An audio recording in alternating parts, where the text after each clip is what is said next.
안녕하십니까? 안녕하세요. 잘 지내셨어요? 네. 무슨 얘기를 하고 계셨어요? 선생님, 네. 사복음서는 왜 성경의 맨 앞에 있을까요? 아, 좋은 질문인데요. 네. 신약 성경의 여러 문서가 모여서 신약 성경으로 탄생할 때 사람들이 고민했겠죠. 네. 어느 문서가 제일 앞에 가 있어야 될까? 아, 그때 참고가 된 게 뭐냐면 구약성서예요. 구약성서에 보면 창세기, 출애굽기, 레위기, 민수기, 신명기 이른바 모세 오경이 맨 앞에서 신앙의 중심을 잡아줍니다. 네. 그래서 어떻게 세상이 창조되고 이스라엘은 나라가 서고 그 다음에 어떠한 율법을 가지고 이 사람들이 하나님 백성처럼 살아야 되는가? 그게 이제 맨 앞에 나오고 그 다음에 이제 역사에 관한 얘기가 나오고 그 다음에 이제 성문서라고 나오죠. 네. 시편, 잠언, 전도서 같은 물론 이제 그 전에 욥기 같은 그 다음에 이제 예언서들이 나옵니다. 신약 성서도 마찬가지예요. 맨 처음에 신앙의 중심을 잡아주는 이야기. 기독교인들에게 신앙의 중심은 예수 그리스도니까 예수 그리스도에 관한 이야기 전기 4편이 나오고 그 다음에 구약성서에 뭐 나왔죠? 모세오경 다음엔? 모세오경이요? 모세오경 다음에는 창세기, 출애굽기, 레위기, 민수기, 신명기, 여호수아, 사사기, 룻기. 그걸 제가 아까 뭐라고 불렀습니까? 역사서라고 이렇게 예. 불렀는데 사도행전이 나옵니다.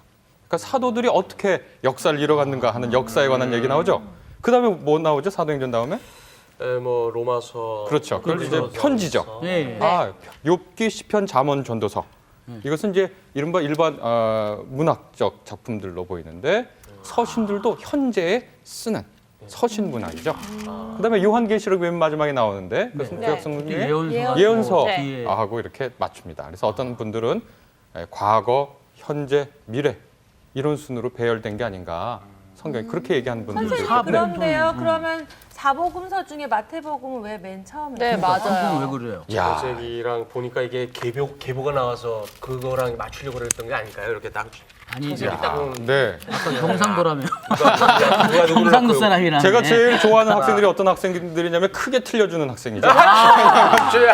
크게 틀리면 네. 다른 사람들도 행복하고 줘야. 그다음에 이제 제가 그걸 교정하기도 편하니까 네. 마테마가 누가 여러 복음서가 있었는데 그중 왜 마태가 맨 처음이냐? 왜일까요? 한번 생각해 보세요. 예, 뭐, 시시한 복음서 맨 앞에 둘까요? 아니요. 그럼 어떤 복음서를 앞에 둘까요?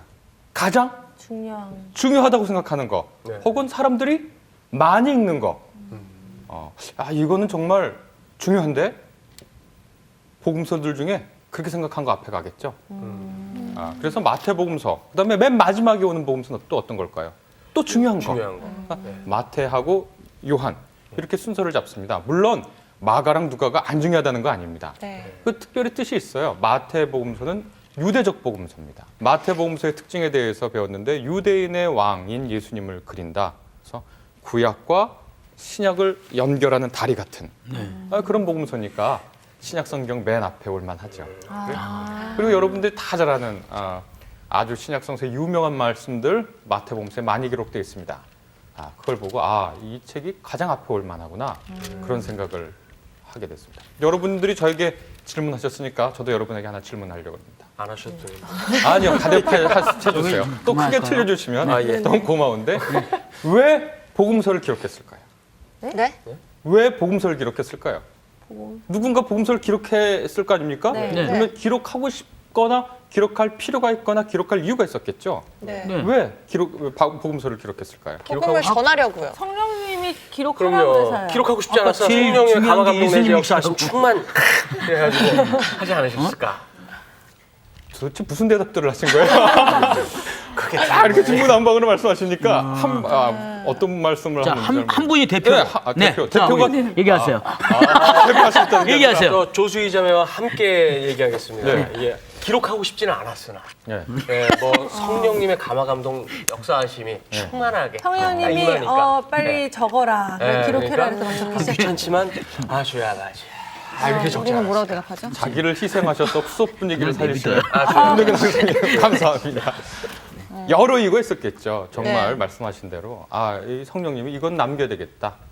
이래서 복음서를 기록한 어떤 필연적인 그러한 사항들도 있었겠지만 복음서를 기록하게 된 매우 중요한 동기 중에 하나가 신앙인들, 다시 말해서 예수를 믿는 우리는 누구냐?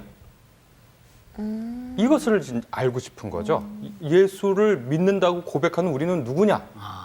우리는 이제 어떻게 된 건가? 우리가 이제 태어나면 대한민국 국민으로 태어납니다. 네. 우리가 당신 누구예요? 이렇게 물으면 우리 대한민국 국민입니다. 이렇게 대답하고 초등학교 애들한테 너 누구니? 그러면 무슨 초등학교 몇 학년 몇 반 네. 몇 번 누구입니다. 이렇게 자기가 누구인지를 밝히죠. 네. 자기 정체성을 밝히는 거예요. 그렇게 함으로써 자기가 어떻게 살아가야 되는지를 알게 되는 거죠. 이 세상 살면서 다 자기가 궁금해요. 그래서 무슨 심리 테스트도 하고 성격 유형도 하고 심지어는 혈액형별로 성격 유형을 나누기도 하고 맞습니다. 많이 예, 해요. 그 자기가 누구인지 아는 게 굉장히 궁금하거든요, 인생에서. 그래서 성경을 기록한, 복음서를 기록한 가장 중요한 이유 중에 하나도 그리스도인들은 자기 자신을 누구라고 생각하는가. 그것을 이제 스스로 말하는 겁니다. 말하면서 알게 되거든요. 누군가 말하거나 자기가 원해서 글을 쓰면서 자기를 알게 됩니다. 그래서 그 중요한 이유 중에 하나가 복음서에서 말하는 그리스도인은 누구인가. 이걸 좀 더 어려운 말로 바꾸면 복음서가 전하는 제자의 모습, 사복음서가 말하는 그리스도인의 정체성, 이렇게 어렵게, 안 어렵죠 사실은. 그리스도인의 정체성. 정체성. 네, 이렇게 정체성. 이제 얘기할 수 네. 있을 겁니다. 그래서 우리가 뭐 어떤 회사 같은 데 들어올 때 여기 아이디 카드라는 게 있어가지고 그걸 띡 찍어야 회사 통과하는 것처럼 그리스도인은 누구냐? 이거를 이제 신분증이군요. 내가 누구야? 이렇게 이런 신분증, 일종의 신분증 역할을 하는 거죠. 복음서에 나타난 그리스도인의 모습을 보면. 자, 네 복음서가 있습니다. 그래서 네. 네 복음서마다 그리스도인은 누구지? 이에 대한 대답이 조금씩 달라요. 그리고 조금씩 다른 걸 우리가 알아보면서 그리스도인은 누군가 하고 우리가 지금 생각한 그리스도인하고 그것을 견주면서 우리 자신의 이해를 좀 더 풍성하게 할 수 있고 네. 나아가서 그리스도인은 누구지 하고 우리가 지금 어떤 생각을 하고 있었는데 이것들과 견주면서 이것은 성경입니다. 성경은 캐논이죠. 캐논은 이걸 자로 재보는 거예요. 우리의 신앙이 이건데 사복음서에 마가복음서의 신앙으로 잣대를 딱 재보니까 우리의 신앙이 이런 부분이 부족했구나. 우리가 그리스도인이라고 스스로 말하면서 이런 부분은 좀 놓치고 살았구나. 이런 걸 깨닫게 되죠. 네. 그래서 성서를 읽으면서 우리 자신의 신앙의 정체성을 바꾸거나 수정하거나 보완하거나 풍성히 하는 여러 가지 유익을 얻을 수가 있겠습니다. 네. 오늘 이 시간에 그것을 할 겁니다. 네 복음서에 나타난 그리스도인의 정체성. 그런데 네.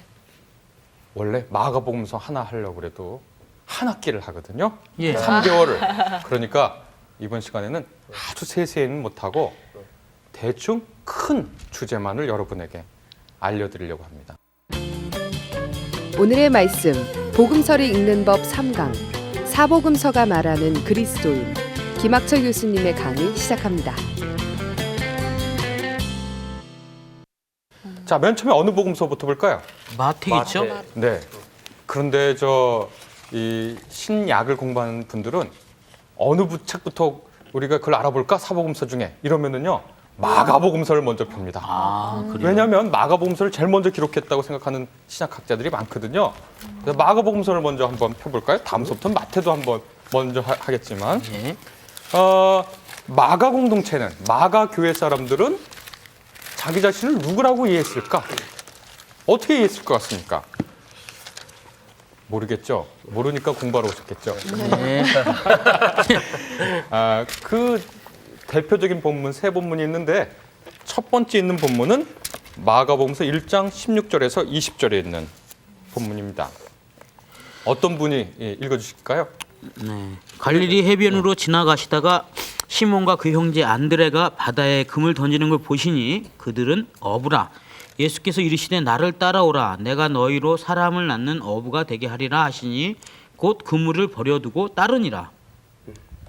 조금 더 가시다가 더 읽어야 더 읽어야 되죠? 되나요? 그렇죠. 예, 예. 19절에서 조금 더 가시다가 세베대의 아들 야고보와 그 형제 요한을 보시니 그들도 배에 있어 그물을 깁는데 또 부르시니 그 아버지 세베대를 품꾼들과 함께 배에 버려두고 예수를 따라가니라. 여기에는 네. 예수 그리스도의 제자가 되는 전형적인 패턴이 있습니다. 보이시죠? 네. 네. 1장에 딱 나와요. 예수를 따르는 그리스도인들은 누군가에 관한 얘기가 1장 16절부터 20절까지 아주 전형화돼서 나옵니다. 어떻게 나올죠? 우선 예수님이 길을 갑니다. 가다가 길을 가요. 그리고 그분의 사람들이 될 사람들을 보세요. 길을 가시다가 그분의 사람들을 보시고 그리고 그들을 향해 어떻게 말씀하시죠? 나를 따라오라. 따라오라. 팔로우. 나를 팔로우 미. 왜 갑자기 영어를? 그냥 나 저도 모르게. 방언이었군요. 나를 따라라. 그렇게 얘기하십니다. 그랬더니 어떻게 하죠? 그냥 하던 일을 버려두고 멈추고 따라요. 버려두고 네. 따라가죠. 버려두고 따릅니다. 이게 마가복음서가 보는 그리스도인의 매우 전형적인 그리스도인이 되는 방식입니다. 뭐라고 얘기할 수 있을까? 여기 어떤 주제가 있는가? 가장 큰 주제가 뭔가? 여기 공간적 배경이 뭘까요? 우리가 이제 드라마를 만든다고 생각을 하면은 지금 이 공간적 배경을 어떻게 설정해야 될까요? 여기가 어디서 일어난 일일까요? 이 둘을 동시에 해변가. 갈릴리 해변가. 해변가, 바닷가. 지금은 이제 바닷가죠. 네. 그렇죠. 네. 그러면은 여기서는 그러네. 제가 생각하는 거랑 그 뒤에 또 나오니까 그 그걸 뒤에, 좀 더 보면 되겠는데 예수님께서 길을 가시는 겁니다. 네. 가시는 거예요. 해변가 길을 가시는 거죠. 1장 2절에서 3절 보면 거기에 선지자 이사야 글을 인용했는데 1장 2절에 보면 보라 내가 내 사자를 내 앞에 보내노니 그가 내 길을 준비해.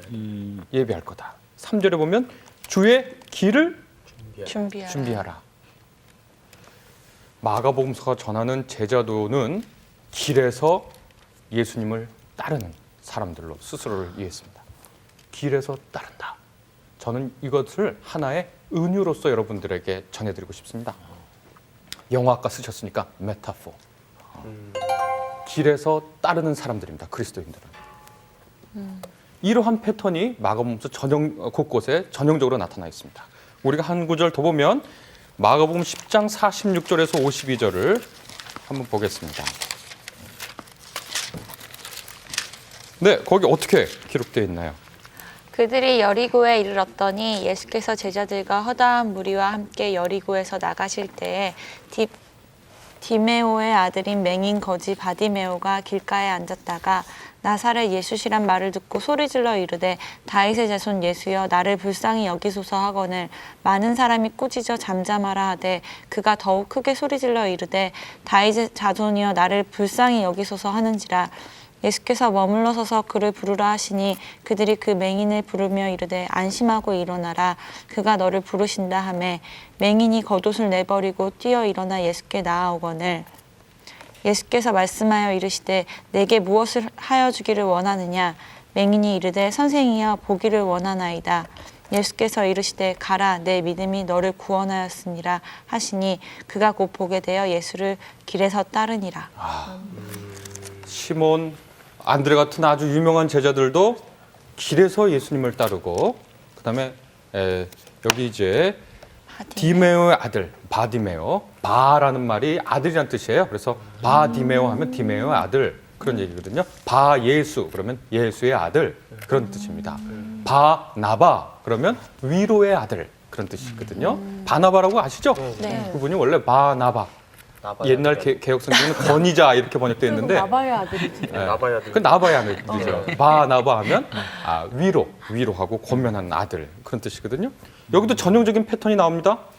한 앞을 보지 못하는 사람이 길가에 앉아 있습니다. 예수님께서 길을 지나가시다가 사람들이 예수가 지나가신다는 얘기를 듣자 예수님 하고 불러요. 그리고 예수님 뭘 원하냐? 보기를 원합니다. 그랬더니 예수님 낫게 해주시니까 겉옷을 버려두고 아까 그 맨 처음에 갔던 유명한 제자들은 배를 버리고 아버지를 버리죠. 근데 이 거지라고 나와 있는데 이 구걸하는 사람들의 유일한 재산은 뭐냐면 겉옷이에요. 겉옷이 유일한 재산입니다. 그래서 이 저녁에는 덮고 자고 이게 재산이거든요. 그 겉옷을 벗어두고 굳이 벗을 필요가 없는데 그게 하나의 매우 깊은 메타포죠. 은입니다. 겉옷을 벗어두고 52절에 길에서 예수를 길에서 따르니라 이렇게 되어 있습니다. 제가 상세한 얘기 다 못 해드리고 하나의 은유로만 우리 사복음서의 제자도를 지금 얘기하고 있는데 그럼 마가복음서가 생각하는 그리스도인 어떠한 윤리를 가지고 어떠한 삶의 모습을 가지고 사는 사람들일까요? 길에 있어야 돼. 길에 있어야 됩니다. 길은 뭘까요? 좋은 얘기예요. 길에 있어야 예수님을 만날 것 같아요. 그렇죠. 길에 있어야 예수님을 만난다. 그건 무슨 뜻일까요? 길이란 뭘까요? 길이요 진리요 생명할 때 그 길인가요? 김동균 학생께서는 네. 예, 크게 틀렸네. 크게 틀렸습니다. 굉장히 좋아하시겠네. 굉장히 좋아하시겠네. 사랑하게 될지도 모르겠습니다. 아이, 참. 부럽다. 길이라는 생각, 은유를 네. 머릿속에 떠올리면 길은 어떤 느낌입니까?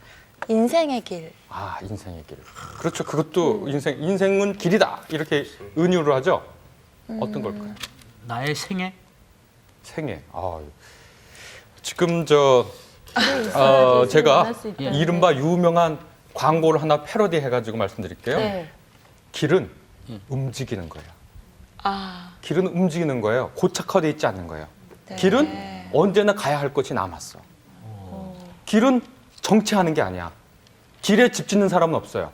길은 걷는 거야.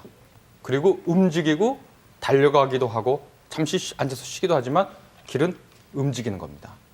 네. 또 공익 광고를 패러디하면 길은 동사야. 동사야. 예수님을 따라가는 사람이야. 그리스도인들은 길에서 따라가. 항상 예수님은 앞에 계셔. 그 앞에 계신 길, 예수님 걸어가신 길을 예수님 말씀하셔요. Follow me. 나를 따라와. 그러면 그 길에서 예수님을 따릅니다. 예수님은 집을 짓지 않아. 여우도 굴이 있고 새도 보금자리가 있지만 나는 인자한 머리도. 머리 둘 게 없다. 예수님은 그 길을 가시고 우리는 그 길을 따라가는 사람들입니다. 이것이 순환받으며 섬기는 하나님의 아들 예수 그리스도를 고백하는, 그렇게 고백했다고 우리 전에 배웠던 거 혹시 기억하세요? 혹시? 그거 기억하기 힘들 것 같습니다. 여러분들이 자꾸 잊어버리셔야 제가 강의할 게 생깁니다. 그렇습니다. 다 기억하시면 예, 예. 강의를 할 수가 없습니다. 네, 저희는 학생입니다. 네. 마가복음서 예수님 어떤 분이냐? 순환받으면서 섬기는 하나님의 아들이다. 이렇게 제가 전에 같이 공부를 했는데, 길은 고통스럽거든요. 길에는 편한 안식은 없어요. 없죠, 길에. 네. 그러나 마가 교회 사람들은 이 길에서 예수님을 따른다고 스스로를 생각했어요. 정착하지 않아요. 머무르지 않아요. 고착화되지 않아요. 정형화되지 않아요. 사도 바울 선생님의 말씀을 빌면 내가 다 이뤘다는 게 아니야. 표대를 향하여 여전히 달려가. 계속 달려가. 이게 신앙인의 모습이라고 마가교회는 스스로를 생각했습니다. 어떻습니까? 오늘날 우리가 다니는 교회, 우리 자신의 그리스도인 스스로의 정체성하고 비교해 보세요. 뭐가 같고 뭐가 다를까요? 어떤 우리나라의 기독교를 비판한 어떤 분이 재밌는 얘기를 했어요. 매우 가슴 아픈 얘기를 했습니다. 이런 얘기 했습니다. 한국 교회 모이면 세 마디 한다. 모여라. 돈 내라. 집 짓자. 건축 얘기하시는. 예. 마가의 제자도는 뭔가? 아니, 길에서 예수님을 따라. 신앙은 움직이는 거야. 신앙은 늘 긴장감을 우리에게 주고 우리에게 늘 따라야 할 예수님의 뒷모습을 보여줘요. 그 길을 같이 가는 게 마가의 제자도다.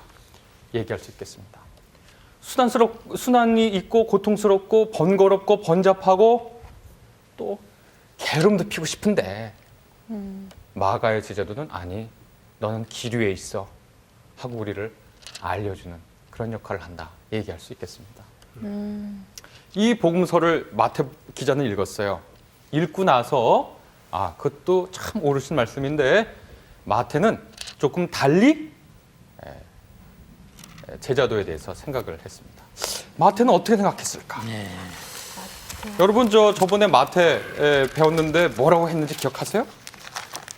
기억을 못하시죠? 예. 학생이기 때문에. 예. 다행입니다. 기억을 했으면 제가 말을 할 시간이 줄어들었을 것 같은데 제가 어떻게 말씀드렸냐면 마태 기자는 예수님을 가르침으로 통치하는 유대인의 왕이다 이렇게 설명을 했습니다. 그러면서 제가 덧붙이기로 이렇게 덧붙였습니다. 당신이 누굽니다 라고 고백하는 것은 스스로 자기에 대한 고백이라고. 당신은 내 남편이에요? 그러면 자기는 아내가 된 거죠. 네네. 당신은 내 사랑이에요. 그러면 나는 그 사람에게 사랑받는 사람이 된 거고. 이렇게 예수님에 대한 고백은 자기 자신에 대한 고백하고 불가분의 관계입니다. 마태가 예수님 어떻게 고백하냐면 가르침으로 다스리는 유대인의 왕이다. 이렇게 고백했으니까 마태 교회는 자신들을 누구라고 얘기했겠는가? 첫 번째는 우리는 제자들이다. 그리고 제자들로서 예수님의 제자들로서 모든 족속을 가르치는 사람들이다. 그러니까 요즘 말로 바꾸면 뭐가 될까요? 일종의 지식인. 무엇인가를 이해하고 깨닫는 사람이죠. 그것이 제일 잘 나타나 있는 게 마가복음 13장 51절에서 52절입니다. 마태복음. 마태복음이죠. 아유, 감사합니다. 제가 크게 틀렸죠? 마태복음 13장 51절에서 52절. 51절. 52절. 어떤 분이 읽어주시겠어요? 1절에서 52절. 동준 씨가 이 모든 것을 깨달았느냐 하시니 대답하되 그러하오이다. 예수께서 이르시되 그러므로 천국의 제자된 서기관마다 마치 새 것과 옛 것을 그 국간에서 내오는 집주인과 같으니라. 여기 한 단어 골라라 그러면 뭘 고르겠습니까? 서기관. 이야, 크게 맞추셨네요. 그래요? 대단하십니다. 서기관이라는 말 문자 그대로 뭐냐면 글을 쓰는 사람이에요. 서기라는 게 글 쓰는 사람이잖아요. 네. 그런데 요즘은 뭐 글 거의 대부분 쓰잖아요, 우리나라 사람들. 그런데 뭐 우리 어렸을 때만 해도 문맹률이 높았고, 그다음에 당시 고대 지중해 세계의 문맹률은 뭐 90%가 훨씬 넘는 거니까 이 당시에는 글을 읽는다는 것 자체가 지식인이에요. 그리고 더군다나 글을 쓴다, 더 지식인입니다. 우리 60년대, 70년대 타이피스트가 이거 전문 직종이었어요. 예. 근데 지금은 뭐 컴퓨터 다 있어서 이 자판 못 들기는 사람은 좀 바보가 됐어요. 운전하는 거 60년대, 70년대에서 전문 기술이었어요. 근데 요즘은 너 아직 운전면허도 없니? 이게 아주 교육받아 이렇게 점점 좀 높아지죠. 서기관은 글 쓰는 사람들입니다. 전문 필사자들. 훈련받아야 됩니다. 타이프도 훈련받아야 되지. 이것은 필기가 좋지 않았기 때문에 그 안 좋은 필기구를 가지고 글을 쓰는 훈련을 해야 되거든요. 글을 쓰고 읽고 이해하는 사람들, 지식인입니다. 어떤 지식이냐? 천국의 서기관이야. 그래서 옛 것과 새 것, 과거와 현재, 또 나아간 미래의 것을 모두 능숙하게 다룰 줄 아는 천국의 서기관, 지식인들이에요. 이 지식인들은 마태 공동체가 스스로 마태 교회가 우리들은 천국 비밀을 알고 있는. 그러니까 마태복음 13장이 뭐냐면 천국의 비유들을 쭉 말씀하시거든요. 그리고 나서 51절에 딱 이렇게 물어보시잖아요. 깨달았느냐? 이해했느냐? 만약에 믿음을 강조하는 교회였으면 어떻게 했을까요? 이걸 믿니? 이렇게 했겠죠. 행함을 강조하는 교회였으면 어떻게 했을까요? 들었지? 행해? 이렇게 얘기했겠죠. 그런데 여기 이 공동체는 이해하는 게 중요해. 그러니까 어떻게 묻냐면 이 모든 걸 깨달았니? 이렇게 예수님께서 물어보시죠. 깨달았니? 네, 깨달았습니다. 야, 너희들은 말이지 천국의 제자된 서기관들이야. 옛 것과 새 것 모두 다 가져와서 이 천국의 비밀, 천국의 지식을 사람들에게 알려줘야 돼. 그런 책임을 이제 부여받은 사람들이다. 그리고 이 천국의 지식, 생명의 지식이 있으니까 어떤 사람들입니까? 하늘에 있는 지식을 가져다가 생명의 지식을 가져다가 다른 사람들에게 나눠주는 사람들이니까 예전 말로 하면 이게 일종의 통치자의 권세입니다. 여러분 통치자가 고대 지중해 세계에서 통치자가 해야 할 여러 중요한 일들이 있는데 그 중에 하나가 뭐냐면 하늘의 재원, 하늘의 복을 땅에 가져다 주는 사람이거든요. 그래서 마태복음서만 유일하게 제가 가르침으로 다스리는 유대인의 왕 이렇게 했잖아요. 예수님을 그렇게 고백했다고. 마태복음서만 유일하게 예수님에게 어떤 권세가 있냐고 말하냐면 이렇게 말합니다. 내가 하늘과 땅의 모든 권세를 가졌다. 마태복음 28장에 보면 하나님께서 아버지가 내게 하늘과 땅의 모든 권세를 주셨으니 이렇게 얘기합니다. 그것은 말이죠. 대단히 놀라운 선언입니다. 왜냐하면 당시 고대 지중해 세계의 최고의 권력자가 누굴까요? 1세기 로마 황제죠. 로마 황제가 내가 온 세상의 지배자다 이렇게 자기를 선언했지만 감히 하늘의 권세를 가지고 있다고 얘기하지 못했습니다. 하늘은 신의 영역이거든요. 신들의 영역이니까 감히 내가 거기 하늘의 권세 가졌다 그렇게 얘기 못했는데 마태 예수님은 하늘과 땅의 모든 권세를 가졌어요. 그러니까 요 말이 누구에게도 가서 붙겠습니까? 그렇게 예수님을 고백했으니까. 우리에게 그렇죠. 마태의 제자들, 마태 교회 구성원들에도 가서 붙습니다. 그래서 마태복음 16장 18장에 보면 이렇게 되어 있습니다. 16장 18절에서 19절을 한번 볼까요? 마태복음서 16장 18절에서 19절. 우리 김동균 선생님께서 좀 내가 내게 읽어주시겠어요? 예. 이르노니 너는 베드로라 내가 이 반석 위에 내 교회를 세우리니 음부의 권세가 이기지 못하리라. 내가 천국 열쇠를 내게 주리니 내가 땅에서 무엇이든지 매면 하늘에서도 매일 것이요 내가 땅에서 무엇이든지 풀면 하늘에서도 풀리리라 하시고. 이게 정말 마태복음 18장에 가면은요, 이 권세가 베드로에게만 아니라 너희가 이렇게 확대됩니다. 야, 대단한 겁니다, 이거는. 천국 열쇠를 내게 준다 이렇게 되어 있습니다. 열쇠는 여는 거거든요. 그러니까 하늘의 천국의 그 복의 문을 열어. 복이 내려와. 너희가 땅에서 매면 하늘에서도 매이고 땅에서 풀면 하늘에서도 풀려. 제가 이 권세를 두고 뭐라고 얘기하냐면 땅과 하늘 사이에 매고 푸는 권세라고 얘기할 수 있겠습니다. 이것은 땅에서 올리는 기원, 하나님 우리의 기도를 들어주십시오 하는 그 기원을 대신해서 하나님께 전하고, 하나님이 말씀하시는 계시의 말씀 그리고 천국의 복을 중재해서 땅에 베풀고, 그게 왕이거든요. 통치자거든요. 고대 세계에서는. 그러니까 가르침으로 통치하는 사람들이라고 마태 기자는 그렇게 생각한 거죠. 이 신앙 고백, 이 그리스도인의 자기 정체, 어떠한 윤리가, 어떠한 행함이 또 오늘날 우리가 이해하고 있는 기독교인의 모습에 비교했을 때 어떤 부분을 우리에게 깨우칠까요? 저는 크게 두세 가지 뽑을 수 있을 것 같은데 어떤 게 있을까요?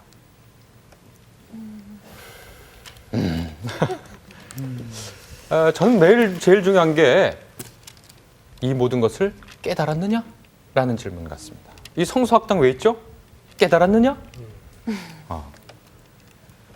믿어. 저를 안 믿겨. 믿어. 그 질문하면 안 될까? 에이, 그냥 믿어. 아이, 뭘 믿는지도 모르고 그냥 믿어. 깨달았느냐? 이게 매우 중요한 거죠. 사실은 우리가 납득이 되면은 아주 쉽게 행할 수 있습니다. 믿음이 뭘까요? 여기가 이렇게 돼 있는데 여기는 평지고 여기 바로 이렇게 보니까 낭떠러지야. 그러면은 야, 너 여기 가. 그래도 아유, 못 가. 여기 낭떠러지야. 알면 안 가요. 그런데 여기가 낭떠러지인지 몰라. 그러면 여기 낭떠러지 바로 저기에 예쁜 꽃이 있어요. 돈이 많아요. 그러면 가고 싶잖아. 꽃이 있다 그러면 잘 안 갈 수 있으니까. 돈이 더. 여기. 근데 눈에 보여. 거기는 구렁텅이야. 그러면 안 가요. 저기 돈 있어도 어떻게 사람이 죽고 나서 무슨 소용이 있니? 안 가. 그런데 그게 안 보여. 그럼 가다가 벼랑 밑으로 떨어지죠. 신앙이 뭡니까? 중요해. 깨달았느냐? 보이니? 거기 구렁텅인 게? 그럼 안 가는 거지. 보이는 사람은 안 갔거든요. 신앙인의 자기 정체성 중에 중요한 거 하나 뭐냐? 신앙적 지식을 추구해야 됩니다. 그리고 이 신앙적 지식이 마치 이 세상의 통치자의 권세와 같다는 걸 깨달아야 되는 거죠. 거기가 구렁텅이인 줄 알고 사람들을 내몰지도 않습니다.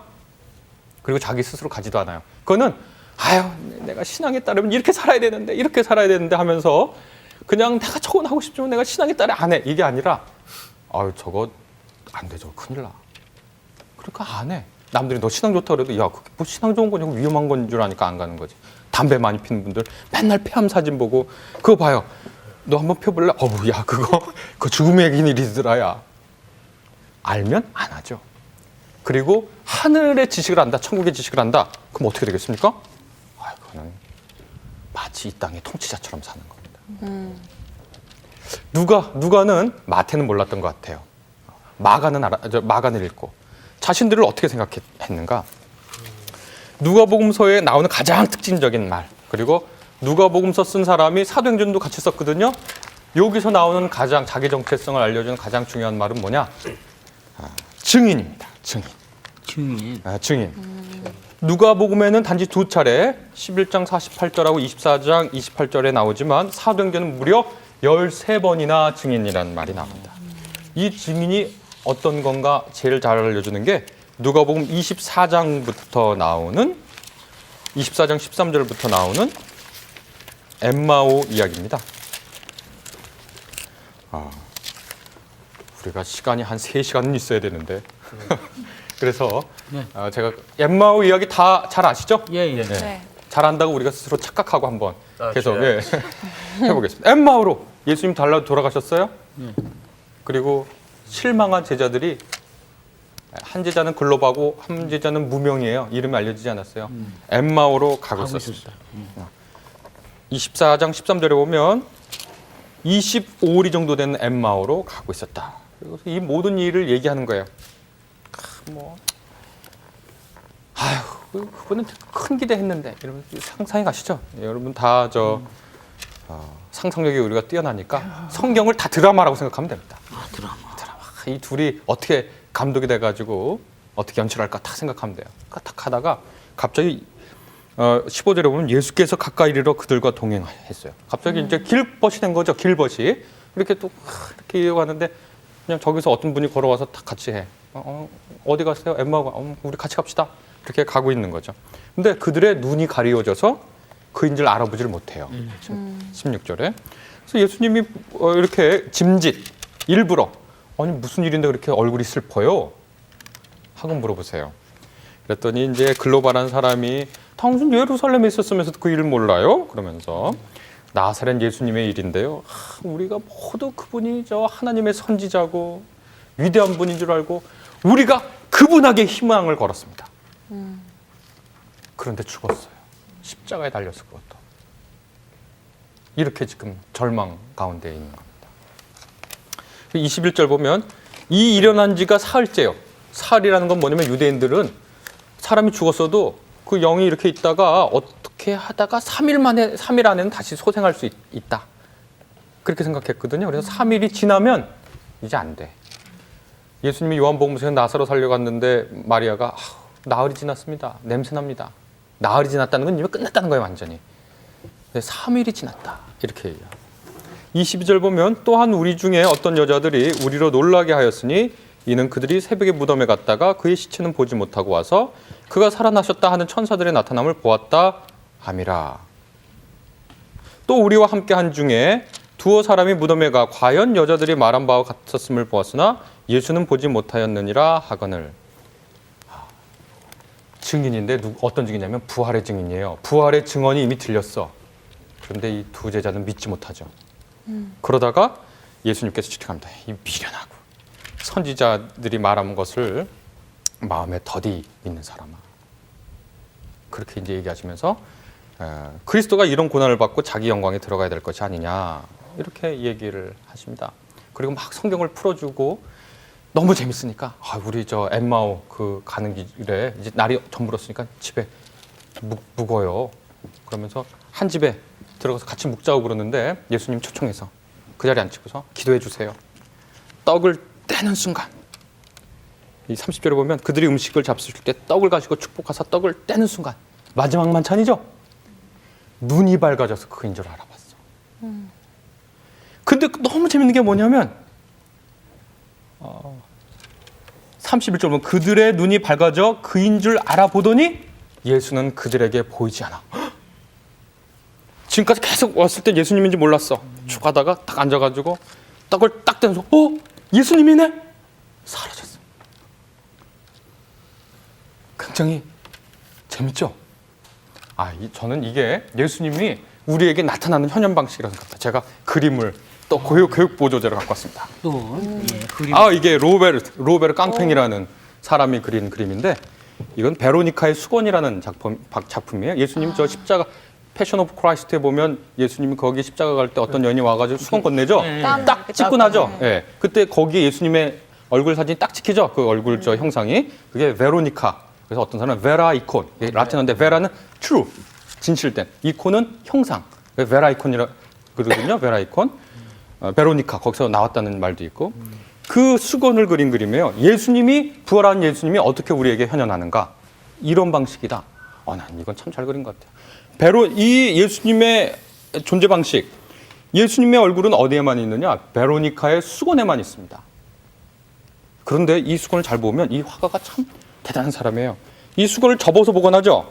접은 티가 나죠. 예, 이렇게 예, 예. 예수님의 얼굴은 접히지 하나 있어요. 않았어요. 예수님은 이 수건에만 있어요. 예수님의 얼굴은. 그런데 수건에 잡혀 있지 않아요. 접히지 않아요, 예수님의 얼굴은. 그러니까 이 수건에 있지만 예수님의 얼굴이, 이 수건은 예수님의 얼굴을 가지지 못해요. 네. 부활한 예수님은 어떤 예수님일까요? 예수님은 우리 눈에 보여요. 깨닫는 순간 사라져요. 그리스도인들은 누군가? 누가가 본 그리스도인들은 예수님을 봐요. 예수님 부활했어. 생명이 이겼어. 하나님의 진리가 이겼어. 하나님의 선이 이겼어. 하나님의 사랑이 사람들의 불의를 이겼어. 그걸 깨닫는 예수님의 얼굴을 보는 순간 예수님의 얼굴이 사라져요. 증인은 누구냐? 남들에게 이거야 하고 보여줄 것이 없지만 그럼에도 불구하고 자기에게 현현한 그 베로니카의 수건에 나타난 예수님의 얼굴을 보고 믿고 나아가는 거예요. 그 전에 여인들이 부활했다고 증언했는데 이 글로바와 다른 사람 믿지 않아요. 왜 믿지 않았을까요? 미안하게도 당시에 여성들은 법정에서 증인의 자격이 별로 없었어요. 여자들이 한 말을 믿어. 저 갈릴리의 못난 놈들이 하는 말을 왜 믿어? 아니야. 예수님이 나타났어. 증명해봐. 야, 사라졌어. 그 불확실하, 어쩌면 우리를 불안케 하는 예수님의 현존 방식을 우리가 보고 그것을 증언한 사람들이에요. 역사에서 증언합니다. 그래서 이제 끝난 거 아니야. 새로운 역사가 시작됐어. 예수님이 말씀한 새로운 역사가 시작됐어 하고 하는, 그게 누가가 본 제자도입니다. 자신들의 이해야. 우리는 역사에서 새 희망을 전한다. 요한은 어땠을까요? 요한의 제자도는 뭘까? 요한복음 1장 1절 보면, 요한복음 1장 딱 펴놓으시면 여기에 또 이 그리스도인들이 자기를 어떻게 이해했는지가 나타나요. 어떻게 이해했느냐? 먼저 찬양이 나와요. 우리들은 누구냐? 당신들 누굽니까? 그랬더니 갑자기 사람이 노래를 부르기 시작하는 거야. 왜 노래 부릅니까? 감격하는 거야. 예수님이 누구예요? 물어보면 예수님은요 이렇게 말 못해. 그분은 이렇게 노래하는 거야. 찬양하는 게 요한이 가지고 있는 기본적인 생각입니다. 마음속에 감격이 불어나는 거예요. 예수님을 생각하면. 그러니까 제자들은 누구야? 감격한 사람인데 어떻게 감격하냐면, 뭐 때문에 감격하냐면 그 핵심이 요한복음 11장 12절과 13절에 있습니다. 요한복음 1장 12, 13절 읽어주세요. 제가 읽을게요. 네. 영접하는 자 곧 그 이름을 믿는 자들에게는 하나님의 자녀가 되는 권세를 주셨으니 이는 혈통으로나 육정으로나 사람의 뜻으로 나지 아니하고 오직 하나님께로부터 난 자들이니라. 우리가 그러면 읽을까요? 14절도 한번 같이 읽어주시겠어요? 말씀이 육신이 되어 우리 가운데 거하심에 우리가 그의 영광을 보니 아버지의 독생자의 영광이요 은혜와 진리가 충만하더라. 그 요한이 이해한 제자는 그 제자는 그리스도인은 누구냐? 하나님의 자녀야. 에이, 우리 맨날 얘기해. 그리스도인은 하나님의 자녀라고. 그 별거 아닌 것 같아. 그 당시 고대 지중해 세계에서 하나님의 자녀라는 말을 자기 타이틀로 쓸 수 있는 사람들은 유일하게 통치자예요. 이집트 파라오가 나는 라의 아들이다. 나는 저기 바벨론은 나는 마루두기 최고의 신이거든요. 나는 마루두기 아들이다. 유일하게 통치자만. 근데 예수를 영접한 우리들은 다 하나님의 자녀야. 다 하나님의 자녀야. 이건 놀라운 선언입니다. 권세가 있어, 우리에게는. 무슨 권세가 있는? 찬양할 권세가 있어, 우선. 그리고 하신 말씀이 뭐냐면 우리가 그의 영광을 보니, 우리는 하나님의 영광을 봤어. 독생자의 영광을 봤어. 그거 대단한 겁니다. 우리가 어떤 위대한 분만 영광입니다 하고 이렇게 하는데 그거 이상이지. 그 영광을 봤어. 그리고 우리는 어떤 사람들이냐? 그분의 은혜와 진리를 충만하게 경험한 사람들이야. 그러니까 어떻게 나오냐면 노래부터 나와. 우리가 산에 가가지고 예쁜 꽃을 봤을 때 또 돈 얘기해야 되나? 이렇게 놀래는 거, 통장 보고 놀래는군요. 꽃 보고 야 멋지다 이렇게 하는 거. 산에 가서 돈을 보면 더 놀래죠. 더 놀래죠. 저는 정말 놀랄 수 있지 않아요? 감격 주는 겁니다. 그래서 어떻게 해야 되냐면 이 사람들은 그 감격을 나눠야 돼. 어떤 감격이냐면 사랑받은 감격이야. 이 사람들은 뭐 이 요한 공동체 사람들은 우선 감격해. 뭐에 감격해? 은혜와 진리가 충만해. 은혜는 뭡니까? 하나님이 우리를 불쌍히 여겨주고 사랑해줬어. 그래서 요한복음 13장 34절에서 보면 이렇게 되어 있어요. 새 계명을 너희에게 주노니 서로 사랑해라. 그건 명령이야. 아우 너 어떻게 사랑해? 옆에 있는 사람 한번 보세요. 서로 사랑하고 싶어요? 그러니까 이건 너무 힘들어. 그런데 서로 사랑하라는 계명은 힘든데 그 다음 말로 하면 괜찮아. 내가 너희를 사랑한 것 같지. 그건 뭐냐면 사랑받은 사람이야 우리는. 그 사랑에 감격했어. 너무 사랑받았어 나는. 그러니까 어떻게?